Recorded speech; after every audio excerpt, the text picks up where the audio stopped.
পার্থিব জীবনের আন্তরিকতা দুনিয়ায় রয়ে যাবে, পরকালে এটার দ্বারা কিছু লাভ করা যাবে না। বরং মনে রাখার দরকার, কোরআন শরীফে আল্লাহ বলেছেন, কোরআন শরীফে আল্লাহ বলেছেন স্পষ্টত যে এরকম যেমন আমরা বসে আছি, ধরুন হাসরের ময়দানে কোটি কোটি মানুষের জমায়েতের খেলা, ঠিক না ভুল? জি, কোটি কোটি মানুষের জমায়েতের খেলা। তো এখানে দেখছি আমরা দিনদার, ইমানদার, নামাজি, মুসল্লি, আল্লাহওয়ালা কিংবা যুবক ছেলে, জি, ধর্মওয়ালা, ধর্মহারা বা বেশি ধার্মিক, কম ধার্মিক, সব রকমের মানুষ একসঙ্গে বসে আছে। কিয়ামতের চিত্রটাও ধরুন এরকম, লোক সংখ্যাটা কোটি কোটি। জি, তোমার আল্লাহ পাক ওই মজলিসটাতে লক্ষ্য করে পরিষ্কার করে বলে দেবেন যে অপরাধীরা, তোমরা আমার নেককারদের দল থেকে বাইরে চলে যাবে, নেককারদের দল থেকে পৃথক হও। কোরআন শরীফের সূরা ইয়াসিন শরীফে উল্লেখিত রয়েছে, আমতাজুল ইয়াওমা আইয়ুহাল মুজরিমুন আলাম আ'হাদু ইলাইকুম ইয়া বানি আদম আল্লা তা'বুদুশ শাইতান ইন্নাহু লাকুম আদুউম মুবিন। হে বদকার, হে অপরাধী, তোমরা বিচ্ছিন্ন হও, পৃথক হও, সেপারেট হয়ে যাও। আমাদের দেশীয় বাংলায় একটা কথা বলে, সংসার ব্যালক হওয়া। এই বলে না, বলে না, ব্যালক শব্দ বলে না? তো আল্লাহ পাক কিয়ামতের দিনে নেককার আর বদকারদেরকে ব্যালক করে দেবেন। যা খাতির ছিল দুনিয়া, এখানে না, ব্যালক হও। প্রিয় ভাইরা আমার, এই যে ব্যালক হওয়া, আমি অবাক হয়ে যাই। আপনারা এই শুনে থাকবেন বা দেখে থাকবেন, ওই একটা ছেলে আমাদেরকে মুচি বানিয়েছে, দেখেছেন? দেখেননি কেউ? দেখেছি। তা আমি ওই ছেলেটাকে বললাম, আমার এই আজিজুল ছিল, বলে তুমি যার প্রেমে, যার টানে, যার মহব্বতে আমাদেরকে গালি দিচ্ছ, তুমি আজকে নাই মুচি সাজিয়েছ, গাল তো অনেকদিন ধরে দিচ্ছ, তা তোমার জাহান্নামে সেই হুজুররা যাবে? এটা ভেবে দেখেছ? যাবে না? এই হ্যাঁ বলে, তাহলে তুমি কার প্রেমে, তুমি কার ভোলে পড়ে আর একজনকে গালি দিচ্ছ, আর একজনকে চর্মকার বানাচ্ছ, মুচি বানিয়ে দিচ্ছ?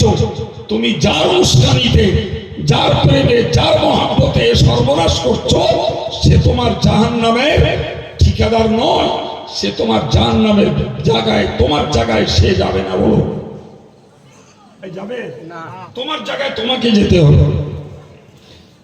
জি, এই বুদ্ধিটুকু যদি মানুষের থাকতো, তাহলে মানুষ ন্যায় অন্যায় বিচার করত, মানুষ কোনটা গীবত আর কোনটা সত্য এটা ভাবতো, মানুষ ভাবতো কোনটা অপপ্রচার আর কোনটা সত্য প্রচার এটা মানুষ ভাবতো, এবং কারোর প্রতি অন্ধ বিশ্বাস করে কাউকে গালিমন্দ আর কাফের কুফরি ফতোয়া দিত না।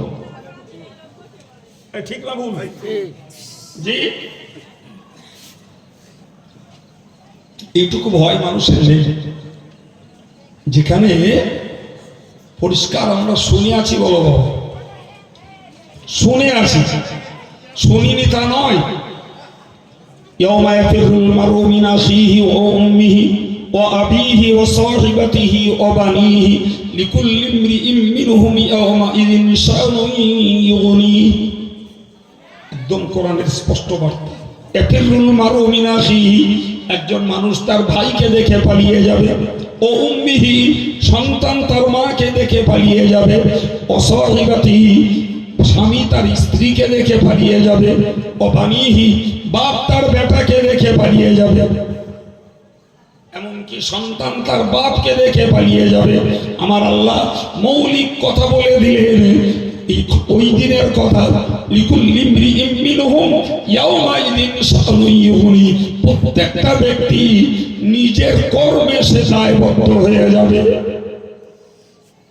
তোমার কথার আসামি তুমি, তোমার কাজের আসামি তুমি, আব্বা, মা, ছেলে মেয়ে, এমনকি জীবন সঙ্গিনী, অর্ধাঙ্গিনী, স্ত্রী, তোমার নয়, তোমাকে দেখে পালাবে। আচ্ছা এবার বলুন তো বাবু, যদি রক্তের সম্পর্ক, জানের টান যাদের সঙ্গে, তারা যদি আমার উপকারে না আসে পালিয়ে যায়, তাহলে আমি আব্দুল কাইয়ুমকে যতই মহব্বত করি, আমি আব্দুল কাইয়ুমের হয়ে কাউকে গালি দেবো, কাউকে মন্দ বলবো, কাউকে কুৎসা রটনা করবো, ভাই আব্দুল কাইয়ুম কি আমার জন্য কিয়ামতের দিনে জামিন হবে মনে হচ্ছে বাবা? হ্যাঁ, তুমি পীর সাহেবের, পীরজাদার, না কোন ভাইজানের, কার পক্ষে তুমি ওকালতি করবে আর করছো? ছেলে এখনো বোঝো, হে মৌলবী এখনো বোঝো, কেউ তোমার নয়। তোমার বাপ যেখানে তোমার না, তোমার মা যেখানে তোমার না, তোমার বিবি যেখানে তোমার না, তোমার ছেলে মেয়ে যেখানে তোমার না, তাহলে এরপরে তোমার কে থাকতে পারে? কে থাকতে পারে? বড় জোর বুক ফুলিয়ে বলতে পারি নবী থাকবে, যেহেতু নবী উম্মতের দরদি। এটা মনের আশা,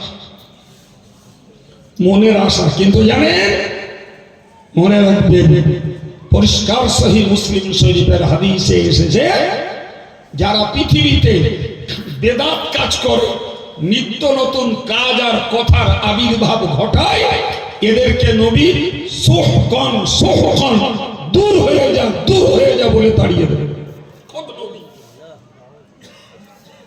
এরপরে কোন পীর আর কোন পীরজাদার, কোন ভাইজান আর কোন মুফতি আর কোন হুজুর আর কোন অপড়ুয়া বক্তা, গলাবাজারি বক্তা, কে তোমার পক্ষে? সাবধান যদি না হও জি, তাহলে যার খেসারত তাকেই গুনতে হবে। এর বেশি আর কি বলবো? এর বেশি কিছু বলার আছে? হ্যাঁ, সম্মানিত ভাইরা, আমি শুরু থেকেই আল্লাহ যতটুকু জ্ঞান বুঝ দিয়েছেন সুন্দর পরিবেশে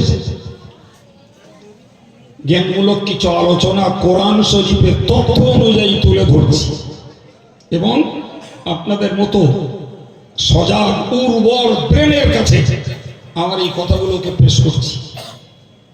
আল্লাহ বলছেন, বান্দা তুমি মৌতের সময়ে ওই যে আপিলগুলো করবে, ব্যাপারটা সব কিছু আল্লাহ শুনে বলবেন কাল্লা, কখনোই তোমার বয়স দেওয়া হবে না, তোমার সুযোগ দেওয়া হবে না, তোমার সময় কোনো দেওয়া হবে না, বরং মনে রাখো ইন্নাহা কালিমাতুন হুয়া কাইলুহা ওয়া মিন ওয়ারাইহিম বারযাখুন ইলা ইয়াউমি ইউবআসুন।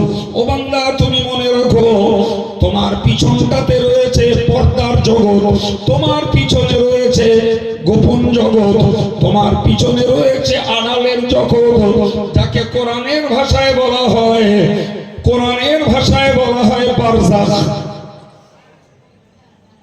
কি বলা হয়? বারযাখ। বারযাখ মানে পর্দার জগৎ। জি, তুমি যে বাঁচতে চাইছো, নেক আমল করবা, দান করবা, নেককার হবা, এই কথাগুলো কালিমাতুন হুয়া কাইলুহা, যে যখন বিপদে পড়ে সে তখন এমনটাই বলে। বিপদে পড়লে আমি দু এক সময় বলেছি, কখনো কারোর কানে পড়তে পারে, ভাইয়া হাটে যদি পকেট মার ধরা পড়ে না, তো গণ পিটুনি খেলি, তখন যারে তারে ধর্মের বাপ বলে আর পায়ে ধরতে যায়। এখন যদি মাছ হাটায় পকেট মারে আর ওই পায়ে ধরা আর ওর এই ধর্মের বাপ বলার দয়া যদি ছেড়ে দেওয়া হয়, ওখান থেকে বেরিয়ে সবজি হাটায় গিয়ে ফের পকেট মারবে। বিশ্বাস হয়?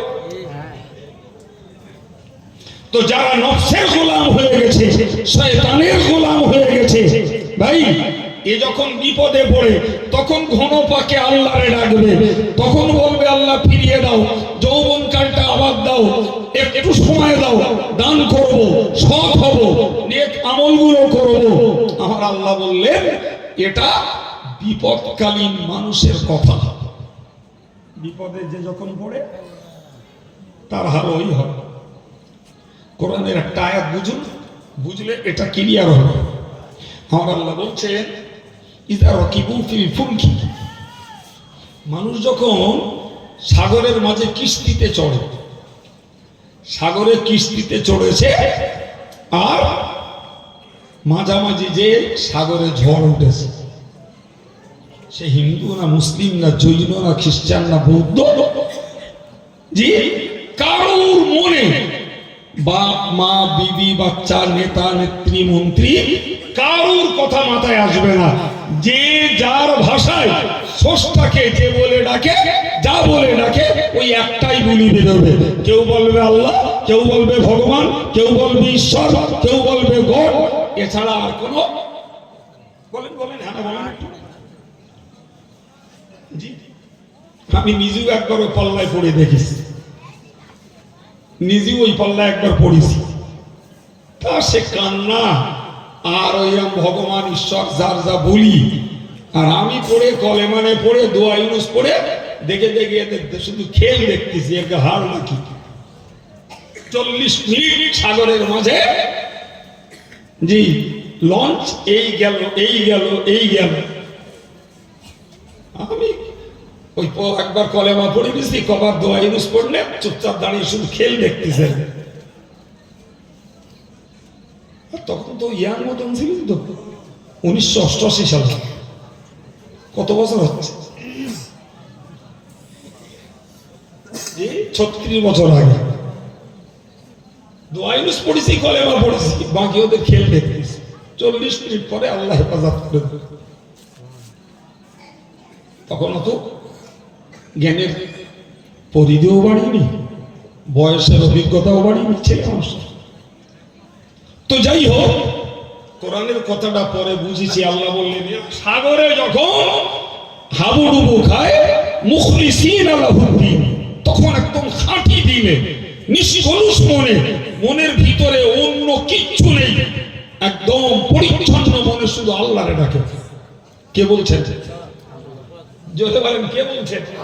আমার আল্লাহ বলছেন, ফালাম্মা নাজ্জাহুম ইলাল বাররি ইযা হুম ইউশরিকুন, যেই আমি আল্লাহ ওদেরকে সাগর থেকে তীরে তুলে দিই, উঠি ওরা আমার নামে শিরক করে। উঠি বলে মাঝিটা সত্যি অভিজ্ঞতা, নালে এ কিস্তি ডেঙ্গায় আসার কোনো লাইন ছিল না। উঠি বলে এই জাহাজটার নাবিকের প্রচন্ড এক্সপিরিয়েন্স, তা না হলে এই ঝড় থেকে এই জাহাজ বাঁচার লাইন নেই। এই হ্যাঁ বলে আল্লাহর কথা, আমার কথা না বাবা। আল্লাহ বলছেন এরা এত বড় বিশ্বাসঘাতক, জি, যেই আমি বাঁচিয়ে তীরে তুলে দিই, ও তখন নাবিকের নাম করে, মাঝি মাল্লার নাম করে, আমার কথা ভুলে যায়। কত বড় আক্ষেপের কথা আল্লাহ। জি সম্মানিত ভাইরা আমার, আমি কি বোঝাচ্ছিলাম, জি, নফসের তাড়নায় আর শয়তানের প্ররোচনায় পড়ে জীবনে যাই করেছি, যদি সময় থাকতে সচেতন না হই, সময় থাকতে যদি সজাগ না হই, তাহলে যখন ঠকার মুখ আসবে বাবু, তখন ফিরে যাব, আল্লাহ ফিরিয়ে দাও, একটুখানি সময় দাও, আল্লাহর কাছে কোনো আবদার চলবে না। তার একটা এই যে মানুষের বিশ্বাসঘাতকতার একটা নজির বুঝুন, একটা নজির ভাই, করোনার পিরিয়ডে মানুষ আল্লাহ বিল্লাহ কম করেন না বেশি করেন? বেশি করেন না? আল্লাহ বিল্লাহ করিল, দোয়ার মজলিস করিল, কেউ গ্রাম ঘিরছিল, কত কিনা করলো বাবা। জি, আর পার্সোনালি যে কটা করোনায় অ্যাট্রাক্টেড হয়েছে, আমি ওরকম প্রচুর রুগী দেখেছি, হসপিটালে দেখেছি, রফিকুল ডাক্তার সাহেবের ওখানে দেখেছি, জি, কিংবা নিজের পরিচিত মানুষের হয়েছে, দেখতে গেছি। জি ভাই, তখন বলো ঘন পাকে আল্লাহরে ডেকেছে, আর আল্লাহ পাক যাদের হায়াতে ফিরিয়ে দিয়েছে, সে আবার যথারীতি ওই পূর্ব জীবনে ফিরে গেছে, পার হয়ে গেছে। এটা কখনো জ্ঞানীর কাজ হয়? প্রিয় ভাইরা আমার, তো আমি শুরু থেকে এ পর্যন্ত একটা গঠনমূলক মন তৈরির মতো কিছু আলোচনা আপনাদের মতো জ্ঞানী গুলি কনসাস সতর্ক সজাগ সচেতন যুবক ছেলে, সমবয়স্ক ভাই, আমার মুরব্বী, সম্মানিতা পর্দার মা, আপনাদের কাছে রাখলাম। আমি প্রাসঙ্গিক আলোচনা করব, ছোট্ট একটা জবাব আপনাদেরকে দেব, যদিও আমার মনেও ছিল না আর আমি ও নিয়েতেও বসিনি। নাজিব বিল্লাহ সাহেব উল্টা তুলে দিলেন বলে একটুখানি না দিলে এতটা মানুষকে পেয়েছি, একটা সত্য বার্তা পৌঁছাবে। আমি ব্যাপারটা জানিও না, আমি ফেসবুক চালাই না বাবা।